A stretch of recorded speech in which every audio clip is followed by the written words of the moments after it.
Okay. Hurry up, we're burning daylight. Yes, we are. I guess I'll start since you started the last. Okay. All right. Yeah. Joe, can we ever get on the lead of any story? We will if I have time to finish posting this tonight, which Yeah. is now Thursday. But isn't... Don't... Yeah. We'll never get on the lead of any story. We'll figure it out. Yeah.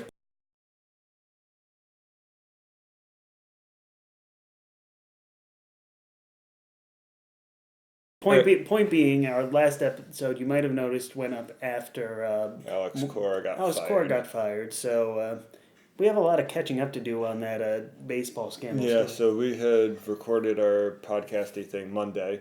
I was going to edit it Monday, and then I got lazy, so I was like, I'll do it Tuesday. And I did that Tuesday, and as I was publishing it, I was like, what's going on in scores for sports? I click ESPN, and it was Alex Cora has been fired. And I was like, oh, well, video's processing now. I guess I'll just leave a comment. Too late to cut it out now. Yeah, so I was like, oh, well, whatever. I guess our speculation was right. Yeah, I mean, to further speculation, then this is being recorded on Thursday. And as of shortly after 1 o'clock, I believe was the case on the East Coast, Carlos Beltran, who we were wondering what was going to happen, to him, effectively resigned from the team. That was... So he will go down as one of the very few managers who will have never managed a single game in the history of baseball. Yeah.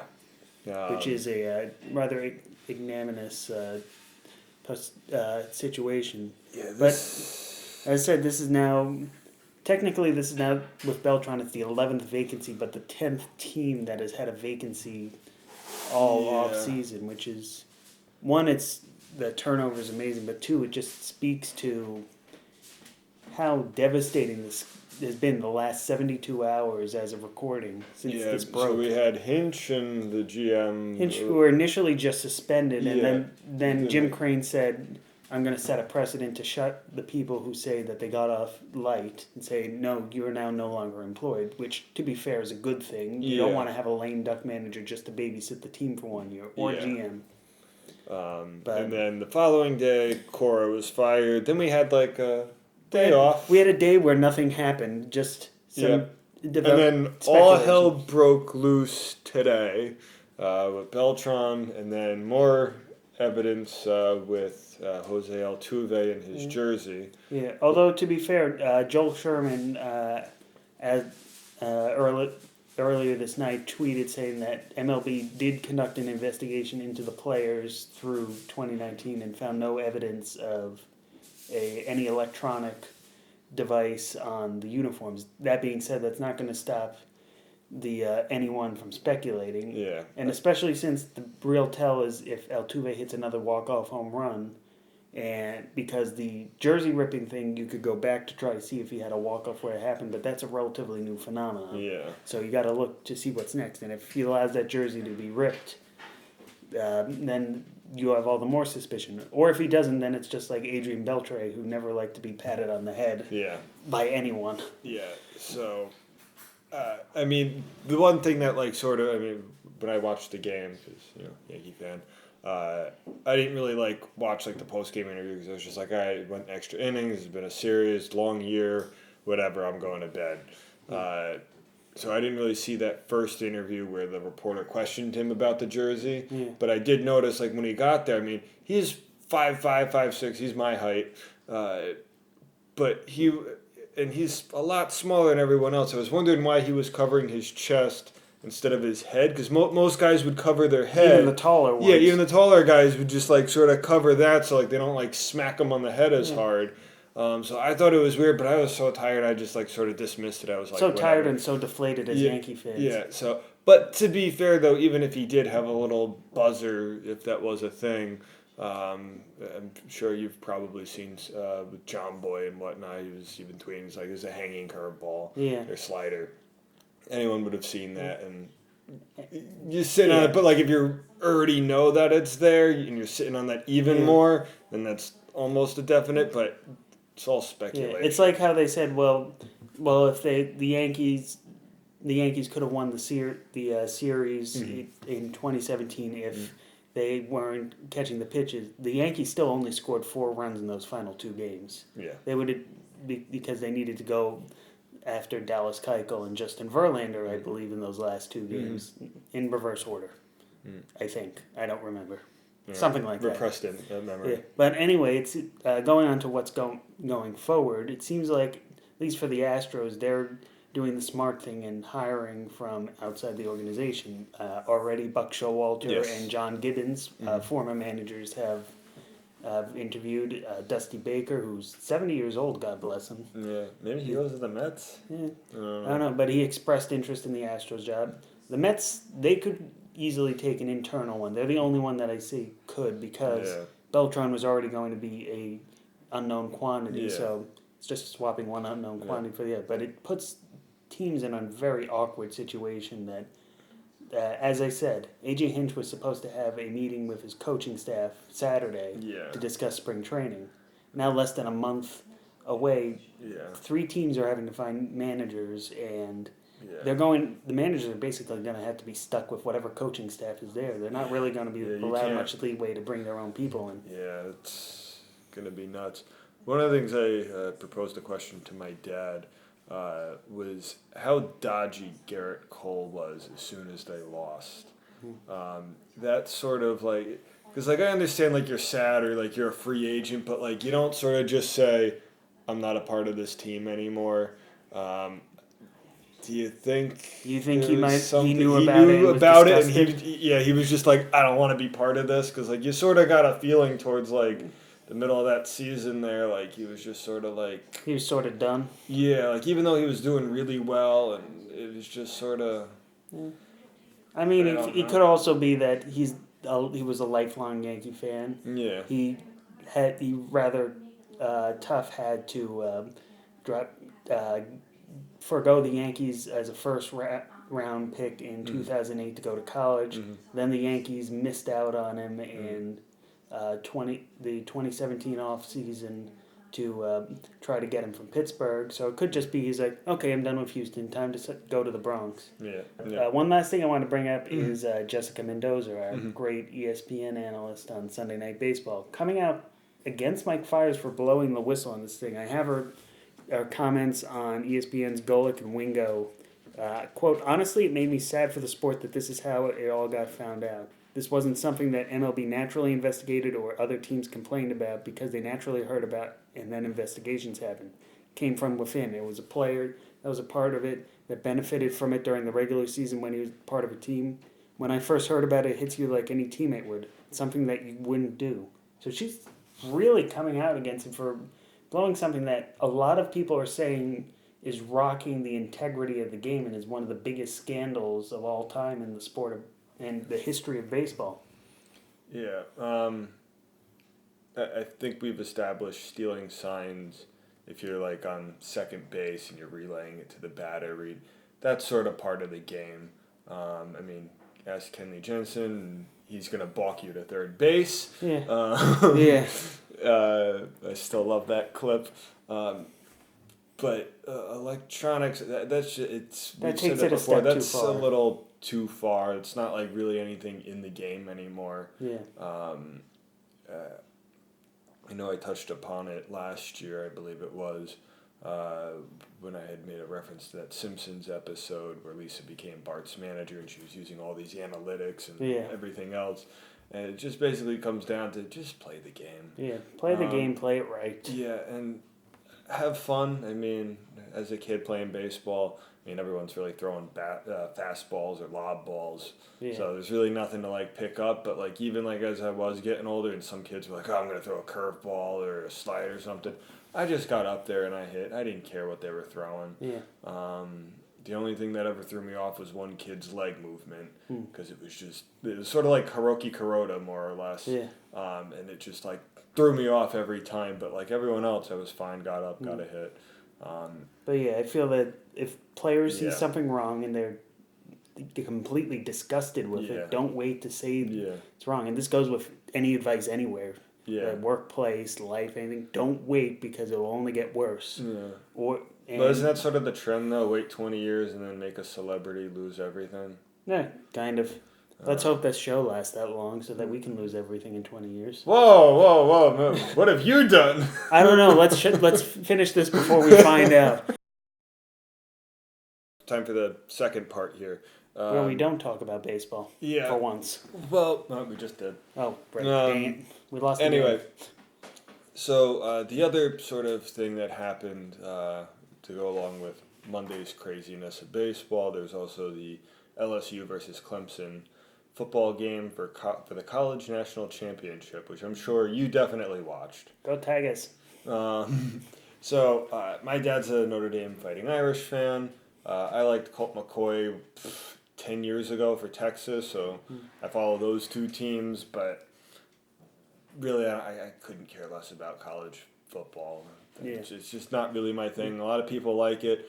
I don't particularly care because they treat it like it's an actual league itself, but yet they give none of the players any of the benefits. Like, there's literally no difference for me, which this will tie in with it. If, say, you're doing a marketing class, right? Yeah. And you're there and your job for your class is to go sell something. And say you have a famous father or mother or something, why wouldn't you be able to use your name and connection? Isn't that all about it, making that business there?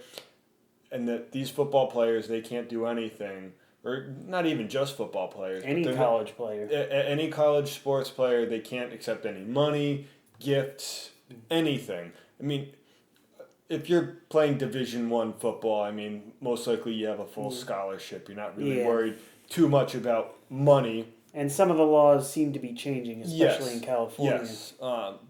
But I still don't have a problem if someone wants to be like, all right, you guys celebrated whatever. Here's some money. Go get some good stuff. Because even though you're getting that full scholarship, you still got to get money for food and all that stuff, which I know the college probably provides some of that stuff. But or you buy the college textbooks and then sell them on eBay. You buy the textbooks on eBay and then sell them back to the college for 20 times what they're worth. And it just sort of frustrates me that they can't do any of this. I think it was a couple of years back there was a football player who had a YouTube channel or something, and I think he had started the channel even before he was any good at football. I think he was just even a kicker or something. Yeah. And he was told you got to pick one or the other. And it's just hey, at least nowadays, all you just need to do is mark a video kid-friendly and you won't collect a single dime on anything. That's it. Well, I'll just make everything kid-friendly. Now you don't have to worry about me collecting money because no one makes money on YouTube anymore. No. That's another story for another day. Anyway, so how this ties into it is after the LSU Tigers beat the LSU's. The Tigers. The Tigers. They beat the Clemson Bengals, or whatever the hell. I think it's the Clemson Bengals. is. I'm not much keen on college sports. LSU beat Clemson. And Odell Beckham Jr., the former New York Giant, who's an alumni, is now on the Cleveland Browns. Started handing out money after the game, which, like I was getting at, I don't really care. I don't really have a problem. Yeah. But then in the locker room, he was trying to get a little closer, and the officer was like, no, and then he smacks the officer. Well, from what I heard, the officer was in there because there was vaping or smoking, and he was trying to put that down. Yeah. Either way. Then Odell gets a little too much touchy, feely. Yeah, it was just sort of. Yeah, it was just bizarre, and he's an idiot. Yeah, and now he has an arrest warrant to issue that. An arrest warrant. I mean, even on his time with the Giants, great football player. Oof. Great football player, but a big whiner. He's a basket diva. case. He's just nuts. And I mean, can you blame this kind of fills in with the narrative of the Cleveland Browns, the team that had great prospects going into this season, underperformed. Just the clubhouse, the team lost control of the players. Because they did really well the previous year when Baker Mayfield finally took control when he beat the Jets. And it seemed because I think they finished 7-9 or something that year, because I remember talking to Chris about it. He's like, yeah, I think they'll finish 500. I'm like, no way, dude, maybe 4 wins. And they ended up almost getting to like 500 that year. Yeah, but then they just they didn't take that next step. Couldn't do anything. And then it all culminated in the Myles Garrett incident. Yeah, it's just... And that fiasco. Yeah, the Browns are a terrible, no good organization. Like I said, when I was watching college football, I like Colt McCoy, who drafted them. The Browns, they did so much to so many good quarterbacks. Some of them better than others, but for the most part, any quarterback really taken by the Browns in the last 20 years has suffered so much, and it's a real shame. And I think they should just relocate them and send them to Toronto again. Or something. They already relocated the Browns once. Yeah, well, that's why we have this current garbage of a Browns. Yeah, well, they got to get rid of Cleveland, and Cleveland sucks. Yeah, well, it's kind of contrary to Drew Carey. Yeah, it's kind of why I'm not really too much a fan of following football teams, because in baseball you can look at players and say, okay, I'm going to get this, and this out of them, or you say, oh, we signed this guy, he's not as good as who left the team. I'm a little worried. Football, with the exception of the New England Cheaters, you don't know half the time. You don't know that Eli Manning and the Giants are going to suddenly drop off the face of the earth. Well, what happened? Difference between baseball and other sports, for the most part, is that while they're team sports, baseball, you can have individual things. That's why Mike Trout can hit 320 every year with 35 home runs and 120 RBIs and the best OPS, slugging period, whatever, set all the records. He can do that individually every year. That's just him against any other pitcher. The difference, you'll see it in football, a lot of times you have a really good running back or a quarterback, but if that offensive line isn't there, they're not going to do well. If that offense isn't doing really well, and you have a defense that's just on the field down after down after down, and you got to keep punting the ball, and the other teams are just driving, that defense is going to get tired. Some of these guys are going to get hurt. Sure, you might have more tackles, which I think is always a dumb stat for football anyway.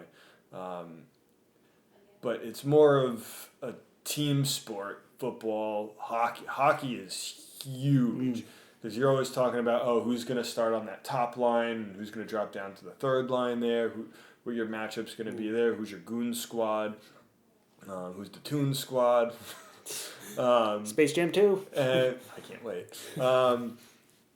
So hockey's even crazier, because you'll see, I think it was 3 or 4 years ago, you had, I think, 5 teams in one division have 95 or more points, which 95 points pretty much almost gets you into the playoffs in hockey. It's just amazing. And then some of these teams just all drop. Rangers, Devils, Islanders, and then some of them got up higher. It takes a lot less than a baseball team to fall off. Yeah. Well, there's definitely more individual components going on and a lot more pieces moving. Baseball's more of an easier transition, whereas football, hockey, even basketball sometimes, it's about the guy. It is more about the team chemistry. It's sort of like when a pitcher doesn't have his catcher. That's sort of the comparison there. But what are the odds that by the time this is posted that Beckham is arraigned or charged with something else? Check ESPN real quick. I think we're good for now. So let's wrap this up before anything else happens. Okay, all right. All right, good seeing you again for these. Keep the beard. We'll see. Amanda, he's keeping the beard.